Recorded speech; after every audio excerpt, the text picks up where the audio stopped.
उठ के अब बज़्म जहां का और ही अंदाज है, मशरिक व मगरिब में तेरे दौर का आगाज है। इकबाल कह रहे हैं कि जमाना तुम्हारा मुंतजिर है, उठो और अपनी खोई हुई अजमत वापिस लो। इकबाल यहाँ मुसलमानों को गफलत की नींद से जगा रहे हैं। वो कहते हैं कि दुनिया बदल चुकी है, नए नजरियात, नई ताकतें, नई तहरीक उभर रही है।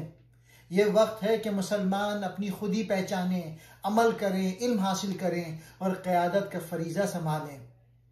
इकबाल का यकीन था कि अगर मुसलमान अपने असल मकसद ईमान, इल्म, अमल और किरदार को फिर से जिंदा कर लें तो दुनिया में एक नया इस्लामी दौर शुरू हो सकता है।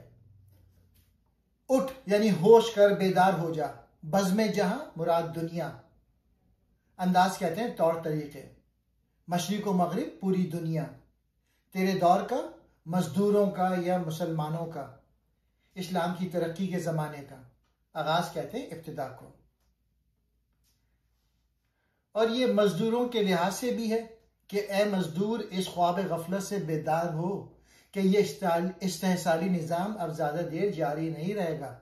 कायनात की फिजा बदल चुकी है और अब तो मगरिब हो या मशरिक, हर जगह बहरहाल सारी दुनिया में तेरे दौर का आगाज हो चुका है। मुराद ये है कि हालात ऐसे पैदा हो रहे हैं कि जब इस्तेहसाली निज़ाम बदलेगा और सरमायादार मजदूर के हुकूक गज़ब नहीं कर सकेंगे।